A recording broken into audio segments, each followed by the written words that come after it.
السلام علیکم ورحمۃ اللہ وبرکاتہ۔ بسم اللہ الرحمن الرحیم۔ ان اول بیت وضع للناس للذی ببکۃ مبارکا وہدی للعالمین رب زدنی علما۔ سیرت نبوی صلی اللہ علیہ وسلم انسانوں کی رہنمائی کے لیے خدا نے نمونہ بنا دیا، مثال بنا دی، گائیڈ لائن بنا دی، اور اس کے سلسلے میں کعبہ شریف جو کہ حج کے سلسلے کا مرکز ہے، اور اس میں جو احکام ہیں وہ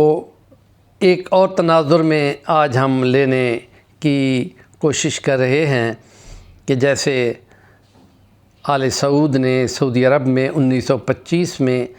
تمام عالم کے علماء کی کانفرنس بلائی تھی، اور اس میں انہوں نے یہ طے کیا تھا کہ قبروں کو اونچا کرنے کا، قبروں کو ایک بالش سے اوپر بنانے کے خلاف نبی پاک کا فتح مکہ والے دن جو حکم تھا اس کو ہم پورا کر چکے ہیں، اور اس میں تمام اوپر تجاوزات کو ہٹا دیا گیا ہے اور جنت البقیع کو بالکل اوپن کر دیا گیا ہے۔ باقی رہ گیا کہ نبی کریم صلی اللہ علیہ وسلم کا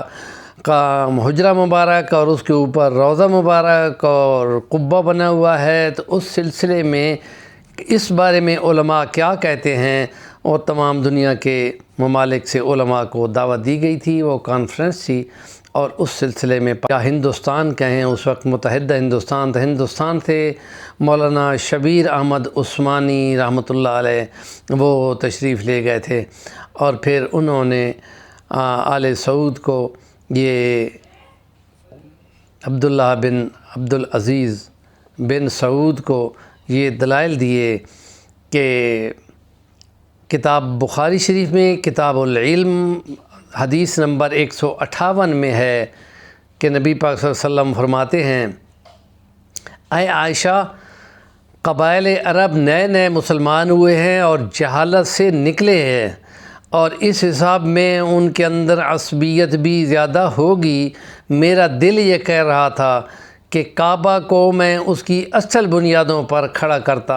اس کو منہدم کرتا، اور جو چیزیں اس میں سے انہوں نے نکال دی تھیں وہ دوبارہ داخل کر دیتا، دروازہ اس کا نیچے کر دیتا،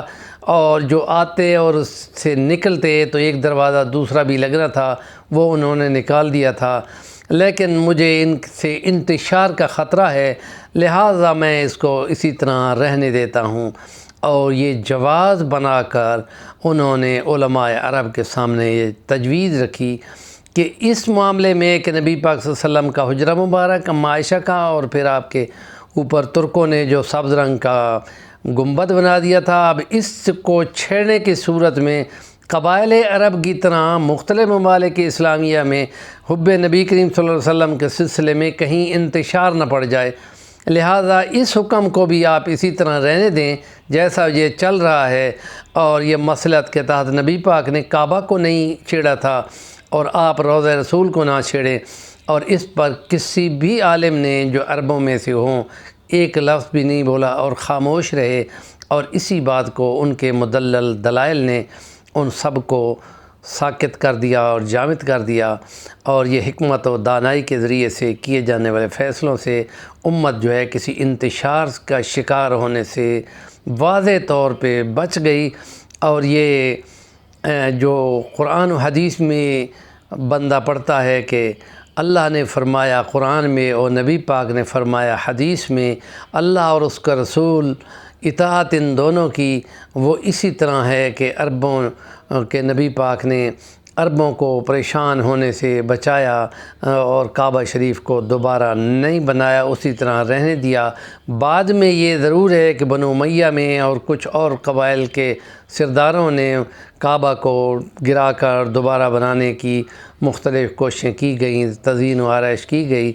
اور یہ توسیع اسی پہ رہتے ہوئے اس کے ارد گرد مسجد الحرام کی توسیع کی گئی، اور ترکوں نے اس میں باقاعدہ محرابیں ڈالی تھیں، اور اس کو بھی انہوں نے جدید توسیع میں 1980 اور 90 میں وہ بھی چھوڑ دی گئی، اسی طرح رہنے دی گئی۔ ہمارے چینل کا نام ہے صفی الوانی، ضرور سبسکرائب کریں اور کام کی بات کا کمنٹ دیا کریں۔